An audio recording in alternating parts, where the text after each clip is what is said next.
Good afternoon, everyone, and good morning to our friends on the West Coast. Welcome to the SFSP Memoranda Rescission webinar. My name is Emily Delahanty-Carey, and I am joined today by Vanika Stewart, who will be co-presenting with me today.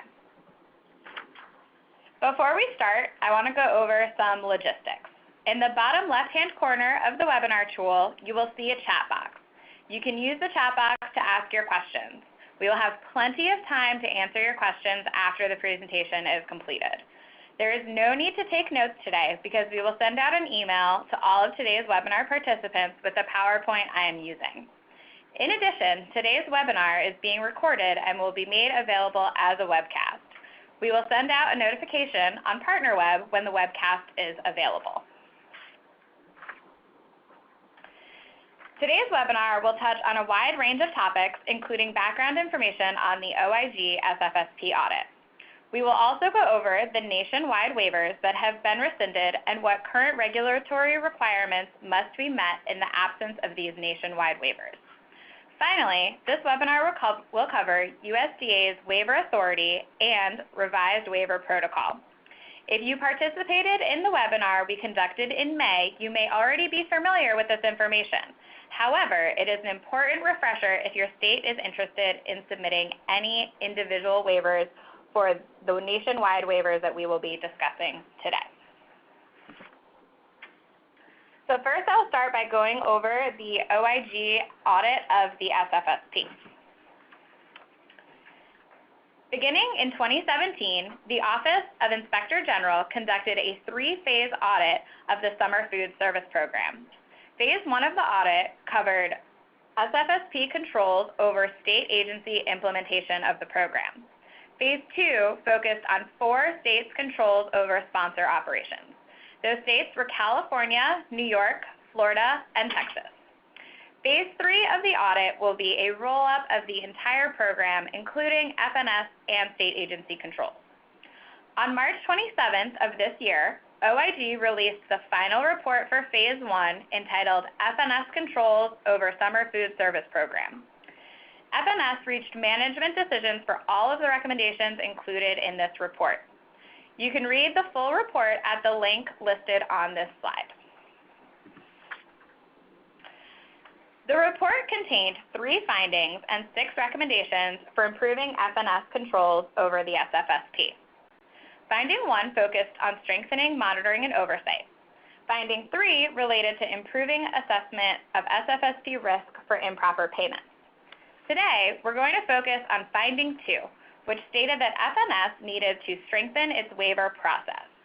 OIG found that FNS had issued several nationwide waivers of program requirements via policy guidance, which was determined to not be fully consistent with the waiver authority granted to the Secretary in Section 12L of the National School Lunch Act. OIG included 3 recommendations under Finding 2. Recommendation 3 was to obtain a formal written legal opinion from the Office of the General Counsel as to whether FNS has the authority to create nationwide waivers of SFSP regulations through policy memoranda. Recommendation 4 was to review all policy memoranda that waived SFSP requirements nationwide to ensure that SFSP policy direction aligns with and reflects current regulations. Recommendation 5 was to identify waivers that should be formally incorporated into SFSP regulations. As mentioned on the previous slide, FNS has reached management decision on all of these recommendations and has been working to fulfill the agreement set with OIG. To clarify, OIG did not offer any recommendations or opinions about the content of the waivers themselves or their usefulness in the SFSP. OIG only offered recommendations for improving the process and remaining in compliance with statutory requirements for waiving program requirements. Now I will turn it over to Vanika to discuss the waivers that have been rescinded. All right, good morning, everyone. So now it's time for what you all came for, discussion about the waivers that have been rescinded. In total, 8 nationwide waivers have been rescinded through 2 policy memoranda. We will discuss the waivers that have been rescinded as well as the regulatory requirements that must be met in absence of these waivers. After that discussion, Emily will go over USDA's waiver authority and provide a refresher of the waiver request protocol. Finally, as a reminder, states may request individual waivers for the following nationwide waivers that have been rescinded. The first waiver rescission memo was published on May 24, 2018. That memo, coded SFSP 6/2018, rescinded 2 nationwide waivers. The first waiver, SFSP 1/2007, titled Summer Food Service Program Exceptions to Approving Sponsors Prior to Program Operations, Update, waived the regulatory requirement at 7 CFR Section 225.9D and allowed regional offices to approve state agency reimbursements to sponsors that operated the program under extenuating circumstances that occurred prior to the approval of a sponsor's application to participate in the program.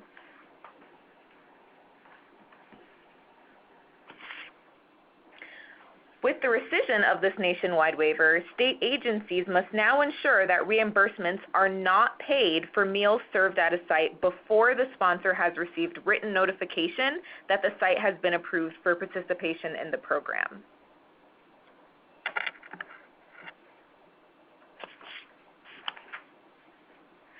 The second waiver, SFSP 6/2015, Categorical Eligibility and the Summer Food Service Program, extended categorical eligibility to Job Training Partnership Act and Workforce Investment Act participants aged 18 or younger.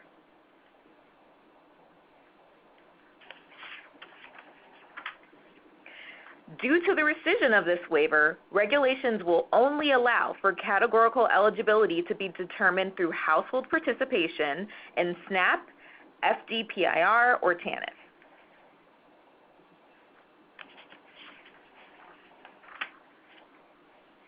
Additionally, statutory requirements at 42 U.S. Code Section 1758b12 allow children to be determined categorically eligible through documentation that the child is homeless, runaway, or migrant, a foster child, or enrolled in a federally funded Head Start program or comparable state-funded Head Start program, or a pre-kindergarten program.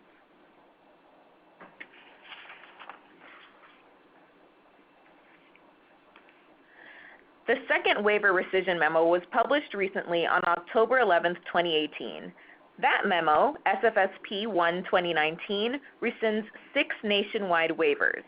The first 3 waivers focused on 7 CFR Section 225.15D, as they all waive the regulatory requirement for sponsors to conduct visits during the first week of program operations when certain conditions apply. SFSP 12/2011 waived first week visits for sites that had operated successfully the previous year. SFSP 4/2013 waived first week visits for School Food Authority sponsors in good standing. And finally, SFSP 6/2014 waived first week visits for CACFP sponsors in good standing.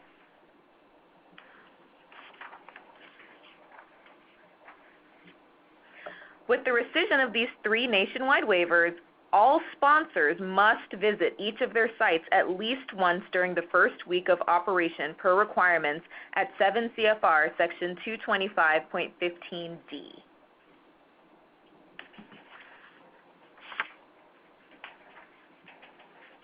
The second rescission memo also rescinded 2 waivers included in the most recent revised version of the meal service requirements found in SFSP guidance, coded SFSP 6/2017. The first waiver contained in this memo waived requirements at 7 CFR Section 225.16E12 and extended the use of offer versus serve to all sites, regardless of sponsorship type.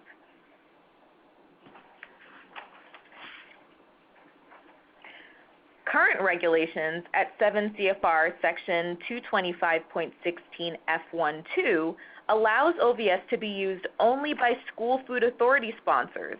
SFA sponsors must follow the regulations governing the use of OVS as outlined in 7 CFR Section 210. With the rescission of the waiver that extended OVS to all sites, regardless of sponsorship type, only SFA sponsors can be approved to offer OVS meal services.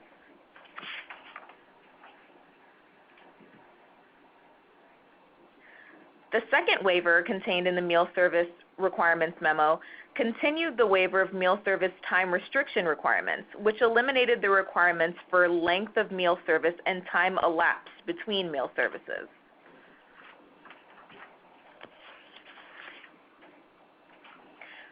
Regulations at 7 CFR Section 225.16C1 outline the requirements for establishing meal service times. 3 hours must elapse between the beginning of one meal service and the beginning of another meal service, and this includes snacks. 4 hours must elapse between lunch and supper when no snack is served in between. Additionally, the regulations do not permit supper meal service beyond 7 p.m. unless the state agency waives the requirement. However, supper must not extend beyond 8 p.m. The duration of the meal service is also established at 2 hours for lunch or supper and 1 hour for all other meals. State agencies must ensure that all approved meals moving forward comply with these requirements.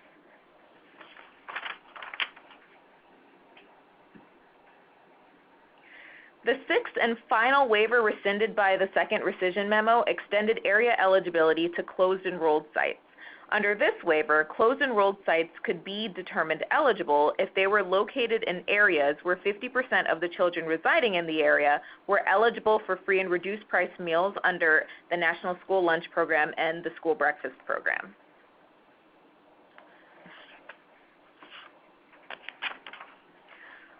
With the rescission of this waiver, closed enrolled sites must determine eligibility through the method that is specified in the definition of the closed enrolled site, which is found at 7 CFR Section 225.2. The method requires the collection of income application forms.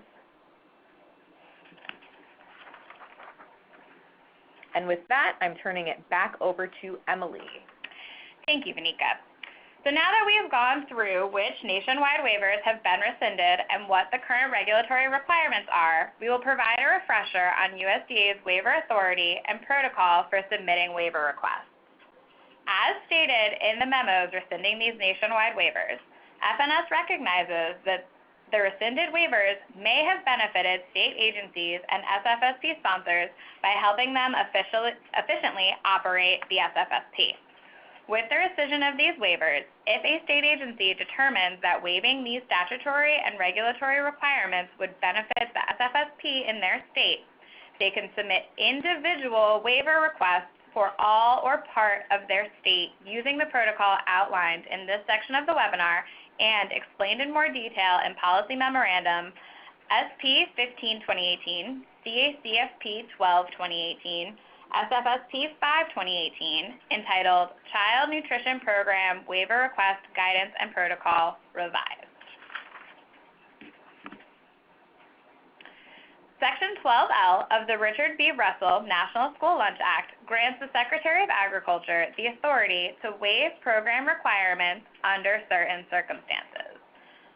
Waiver requests that support the purpose and intent of the program, including feeding children in a congregate setting, may be approved. Waivers may also be granted if the state or entity requesting the waiver provides notice and information to the public regarding the proposed waiver. Finally, if the request demonstrates that the waiver will not increase overall costs or that increased costs will be paid from non-federal funds, the waiver request may be granted. The statute also outlines topics on which the Secretary's authority is restricted. Waivers that impact the following topics cannot be approved: the nutritional content of the meals served, federal reimbursement rates, the provision of free and reduced price meals, limits on the price charged for a reduced price meal, maintenance of effort, equitable participation of children in private schools, distribution of funds to state agencies and sponsors, and the list of restrictions continues. Disclosure of individual income eligibility information, prohibition of the operation of a for-profit producing program, the sale of competitive foods, the commodity distribution program, USDA Foods, and enforcement of any constitutional or statutory right of an individual.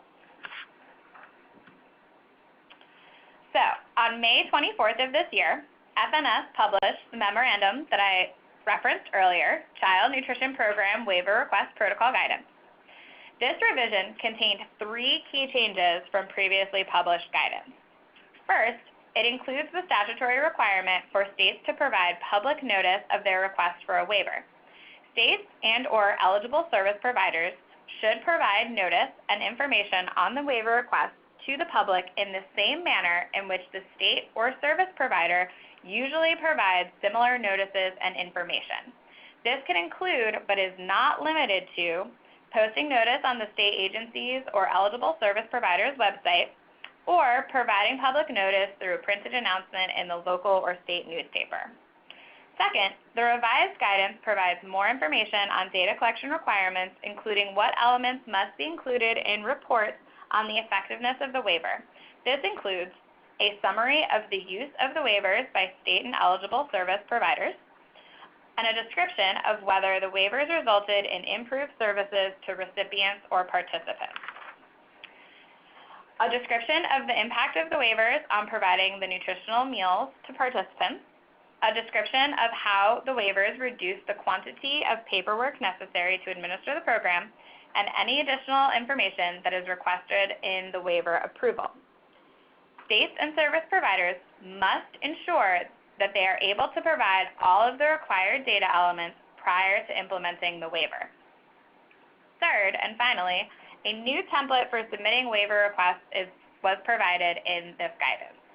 While using the template is not required, FNS strongly encourages state agencies and eligible service providers to use the template to ensure that all information required by the National School Lunch Act is provided to FNS while processing the request.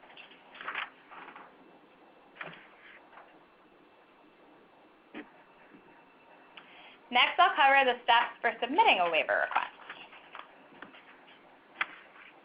When considering whether or not to submit a waiver request, state agencies and program operators should think through the process and program implications.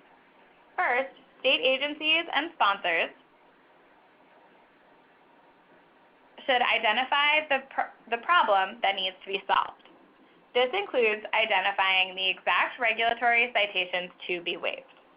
Next, states should work with program operators to develop alternative procedures to the requirement that is to be waived. Think about the impacts on program operations and monitoring and how the operators and state agencies can ensure the integrity of the program if the requirement is waived. State agencies should work with program operators to complete all of the required information on the waiver request template form. If not using the template, states and service providers must ensure that all the required information is provided to FNS. This information will better equip USDA to determine if the waiver should be granted. Once the template has been completed, including the information about the public notice of the proposed waiver, state agencies should submit to their regional office at least 60 calendar days prior to when the waiver will be implemented.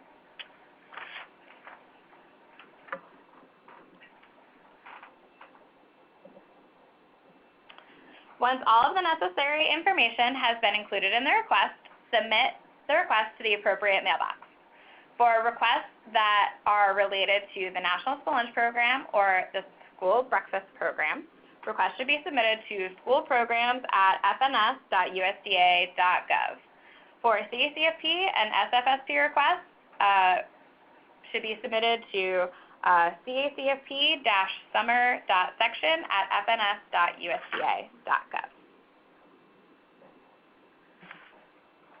As a final reminder, and we cannot stress this enough, with the rescission of these nationwide waivers, states can request individual waivers for any of the nationwide waivers rescinded by following the procedures required in Section 12L of the National School Lunch Act and outlined in Program Guidance Child Nutrition Program Waiver Request Guidance and Protocol revised, which was published on May 24th of this year.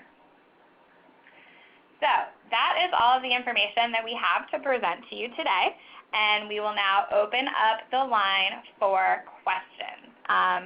We may put you guys on mute for a moment to sort through the questions. You haven't lost us. We will be back momentarily.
Okay, so we'll kick it off with the first question. Can closed enrolled sites use census data to qualify for the SFSP? So census data is linked to area eligibility, and therefore with the rescission of the waiver that allowed closed enrolled sites to use area eligibility to determine their eligibility in SFSP, closed enrolled sites would not be allowed to use census data. Based on the definition, closed enrolled sites must use income eligibility forms to determine eligibility. However, state agencies can and are encouraged to submit waivers if they feel that this would impact many of the sites and sponsors in their state.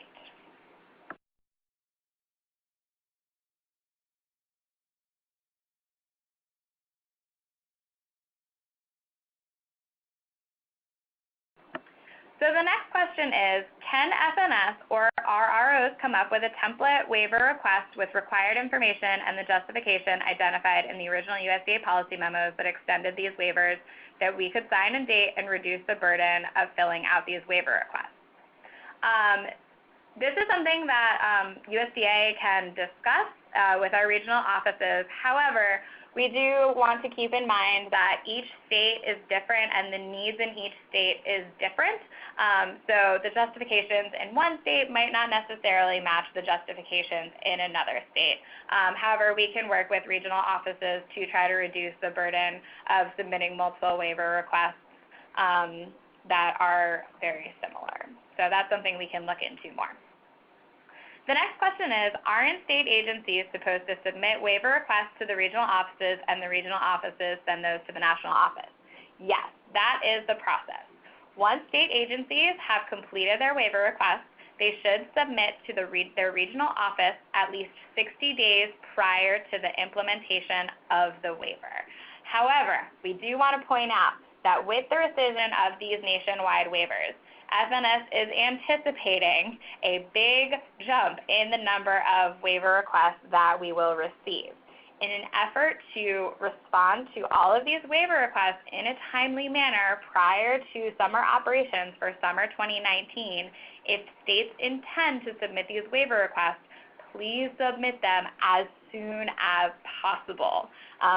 Please do not wait until May to submit these waiver requests to us. We want to ensure that we are being as responsive as quickly as possible, so please submit them as soon as possible.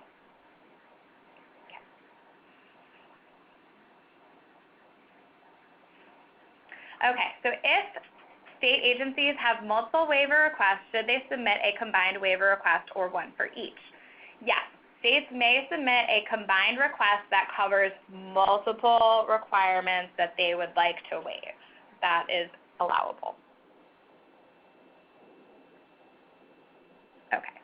Are SFAs allowed to use OVS with the SFSP meal pattern or only the National School Lunch Program meal pattern?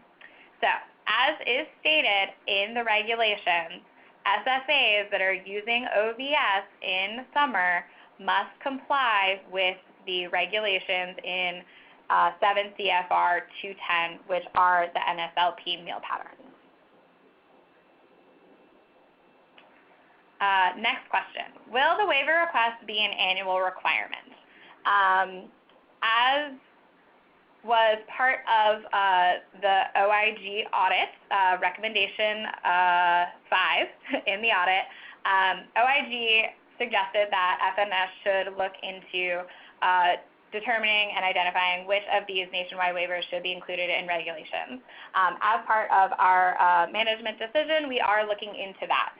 However, if these waiver requests do continue on for several years without a change in regulations, the waiver request would be an annual requirement.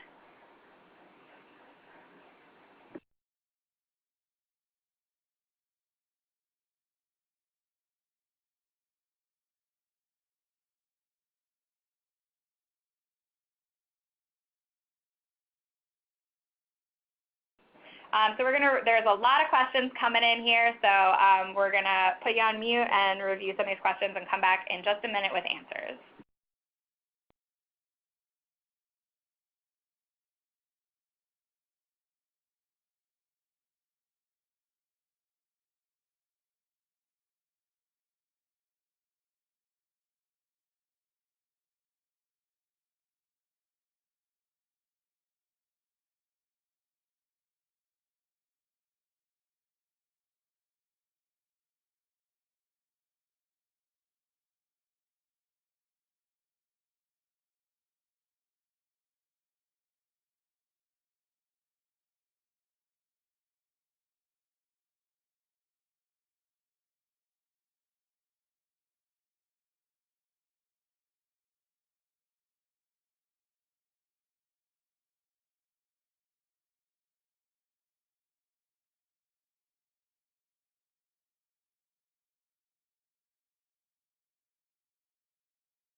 Okay, so we've received a couple questions about if this applies to SSO, the seamless summer option as well. So if that question is in reference to whether the waiver protocol process applies to SSO, yes, it applies to all child nutrition programs. If the question is about whether or not the rescinded waivers apply to SSO, any waiver that would have applied to SSO, the rescission of that waiver would also apply to SSO.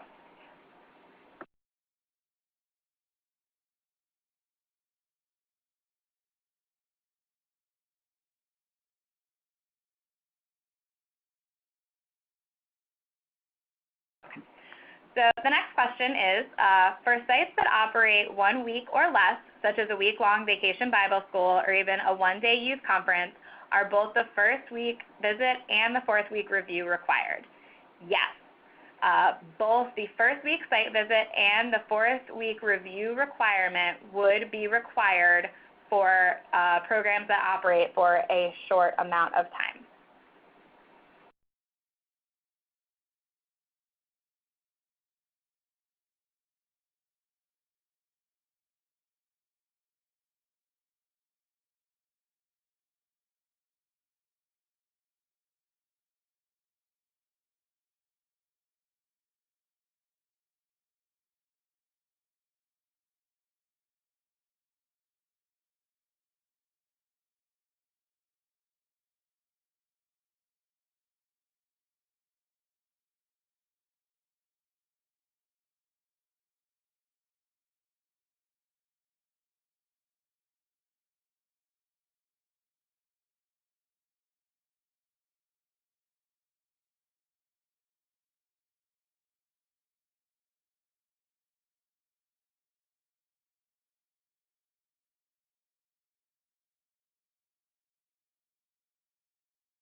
So the next question is, if OIG established that these waivers were unallowable at the national level, how are they potentially allowable at the state level? So this is an interesting question and one of the really interesting parts of the OIG audit.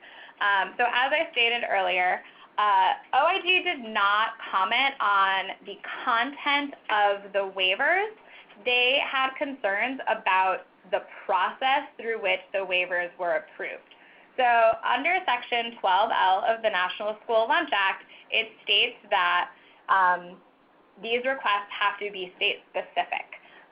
So as long as we are following the process outlined in 12L and individual states are requesting waivers of these requirements, they could potentially be granted. So again, OIG did not comment on the content of the waivers or their usefulness in the program. They merely commented on the process. So the only thing that we are really changing is the process through which these waivers are being granted.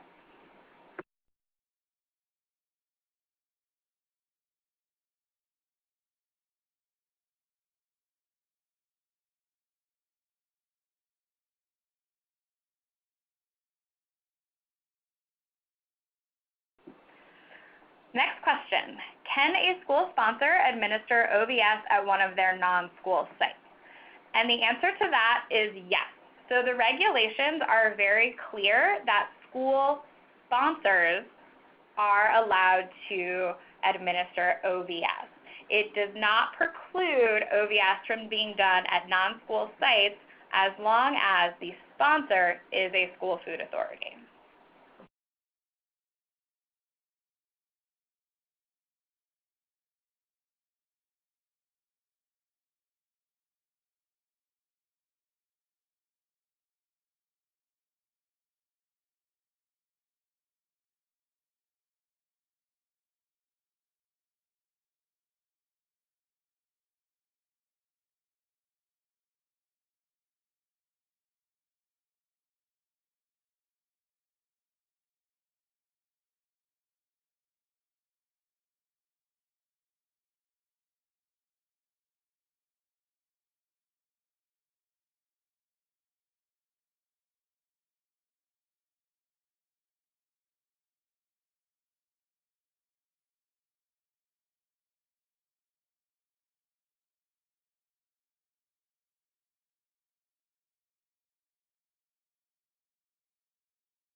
So we're getting a lot of questions about eligibility at closed enrolled sites, particularly closed enrolled sites that have already established area eligibility, and that area eligibility may be good for another few years.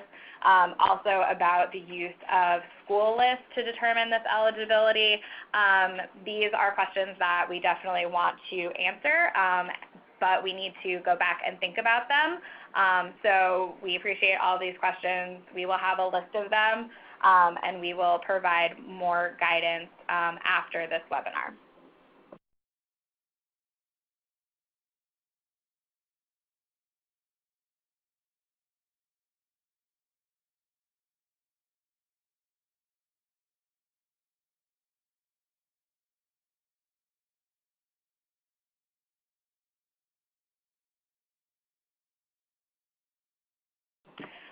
So there is a question about if there is a time frame that the region is supposed to respond to a state that has submitted a waiver request.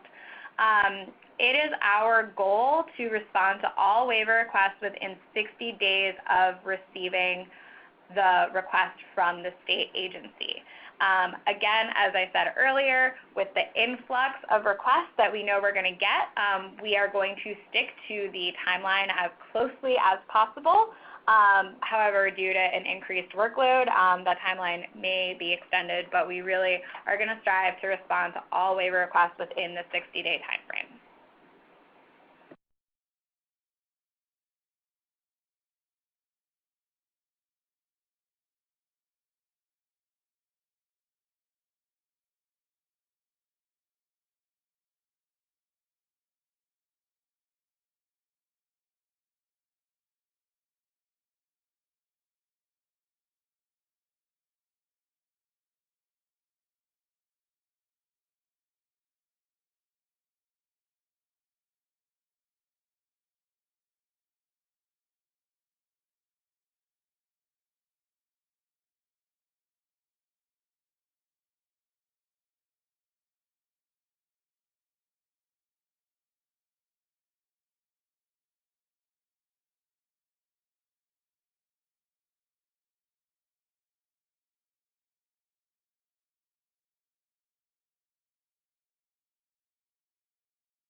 So we received another question that if an SFA sponsor is operating at a non-school site, can the sponsor do OVS using the SFSP meal pattern?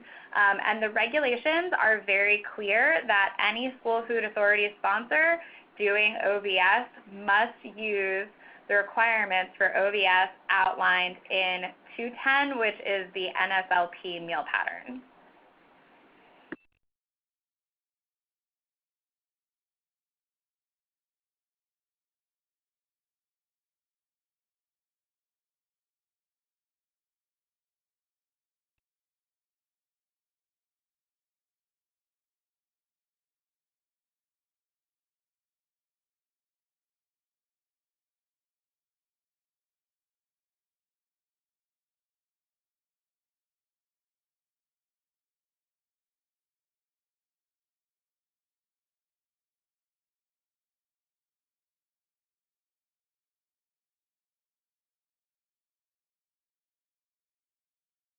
Okay, so we got another really great question.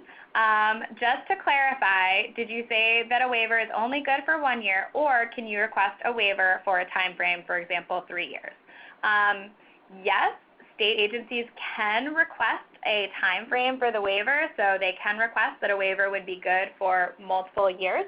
However, in the approval that the state agency would receive from FNS, that would specify how many years the waiver is good for. But it is definitely something that you can request, and in FNS's response, that would specify how long the waiver would be good for.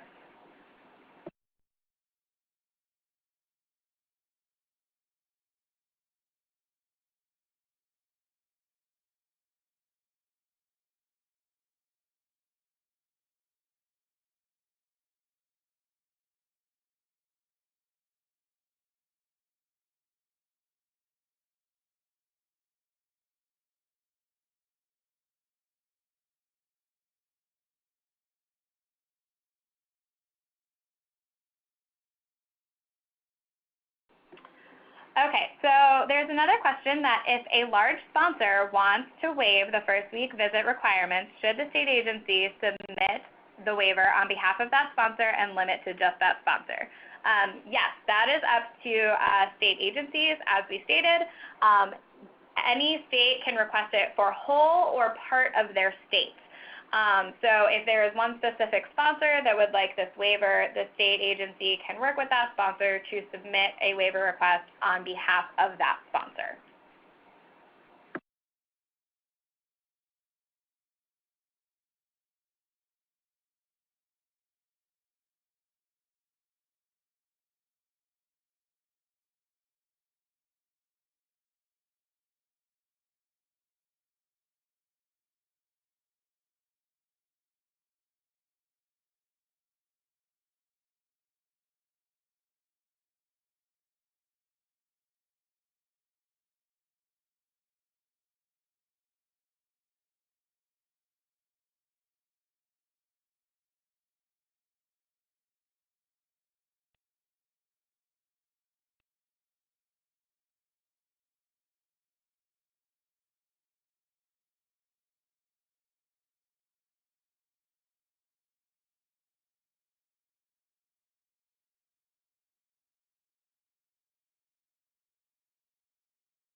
Okay, so another question about OVS. Is there still an OVS meal pattern, or is this effectively eliminated? So with the rescission of this memo, only SFAs can do OVS, and therefore OVS in SFSP sponsors that are not school food authorities is effectively eliminated.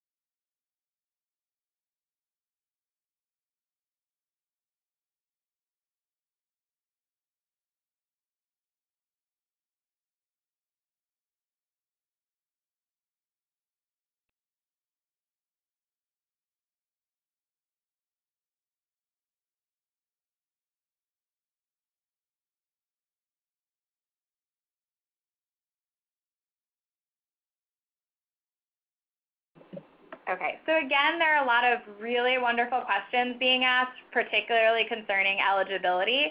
And a lot of people are also asking if we will send out a version of this Q&A following the webinar. Yes, we will be doing that because a lot of these questions we need to work on responses. I can't answer them on the fly on this webinar. So we will be sending out the Q&A after this webinar, and we will also be working on some of the responses, particularly concerning eligibility, and we will be following up with those after the webinar.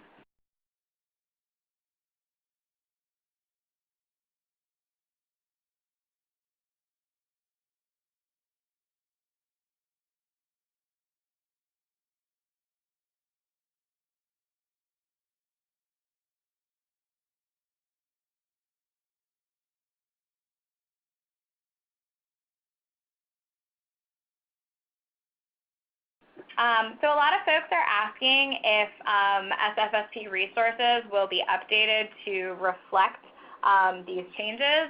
Can say yes, we are working through them. As you guys all know, a lot of these waivers have been in place for a very long time. So we have a lot of resources that touch on these rescinded nationwide waivers. So we are working through a process of updating all of the materials that are on the website. You will see some of those changes by the end of this week. Others may take a little bit longer because, like I said, there's a lot spread out all over the place. But yes, we are working and have an action plan for updating our resources.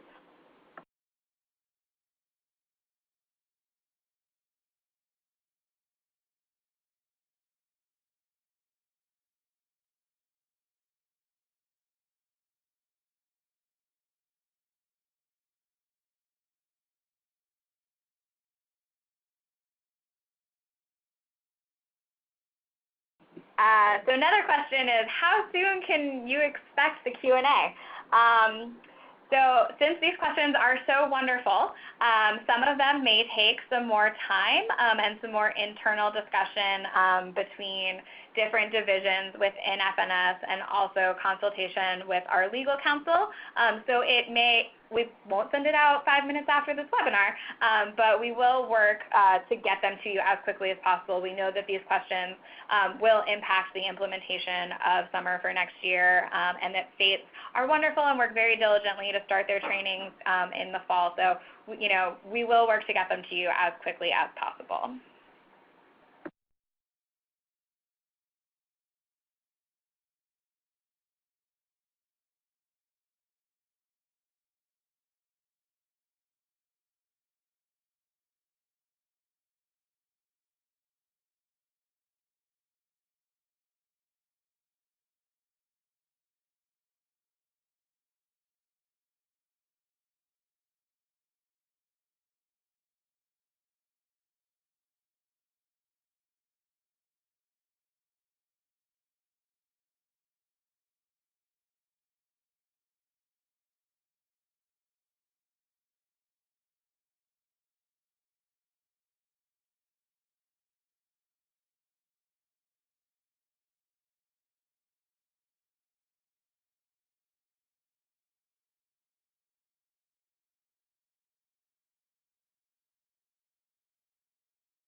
Okay, so another question about submitting a waiver.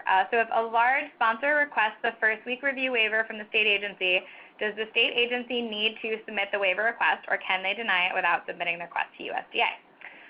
Yes, it is at the discretion of the state agency to determine whether or not a waiver should be submitted. So a state is not obligated to submit the waiver request to USDA.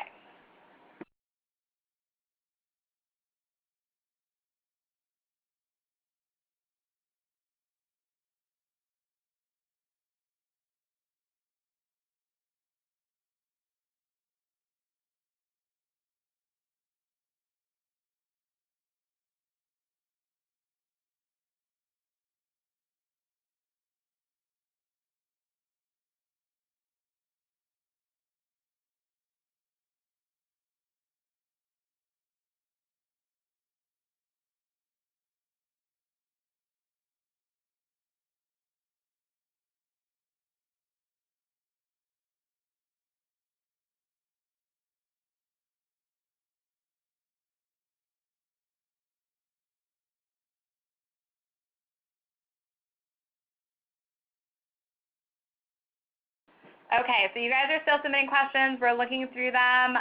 You guys have about 5 more minutes to ask questions, and we will be having some more answers for you shortly.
So a question about the length of meal service time. So the regulations state that lunch or supper should not exceed 2 hours. All other meals should not exceed an hour in length.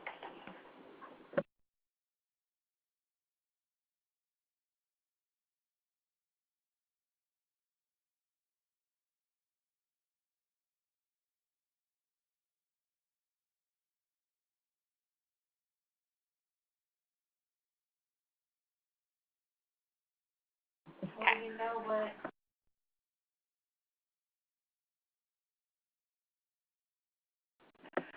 Would a waiver based on a specific sponsor apply to multiple states or only the state that submitted the waiver? It would apply to only the state that submitted the waiver. So if there is a sponsor that operates in multiple states, it would only apply to the state agency that submitted the waiver on that sponsor's behalf.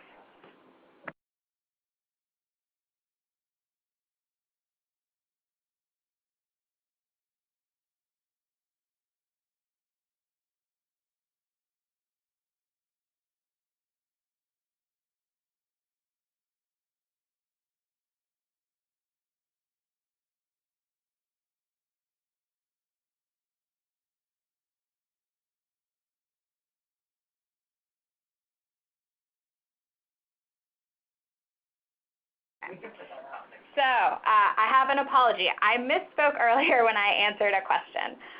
So the question about if a state agency can deny a sponsor's waiver request, the answer for that is actually no. If a sponsor determines that they would like to submit a waiver request, the state agency must forward that to the regional office.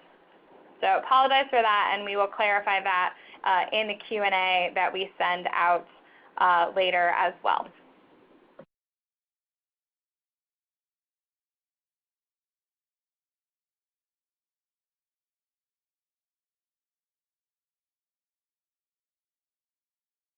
Another question about meal service times. SFSP meals must have at least 3 hours in between each meal unless a waiver has been approved for that individual state. Yes, that is correct. Unless a state agency requests a waiver for the meal service time restrictions as outlined in 7 CFR 225.16C1, then all of the requirements in that section must be complied with.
So we got a question, does the waiver request need to come from the sponsors?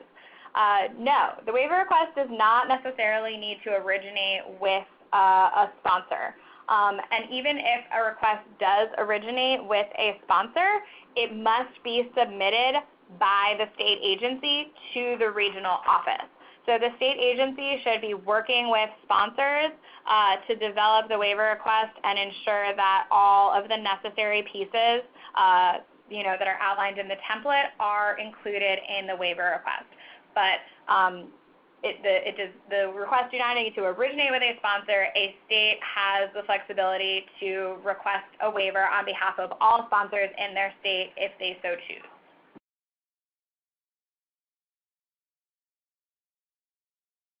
So it is 3 o'clock and we have reached the end of our time for today. Like I said, thank you all so much for the wonderful questions. A lot of them we were unable to answer today, but we will be taking them back and working on responses and sending out a Q&A after this webinar. Again, we'll be sending out the slides immediately following the webinar, and when the webcast is ready, we will also share that with you. So thank you all so much for your time today, and we will be following up with you on this shortly. Have a wonderful afternoon.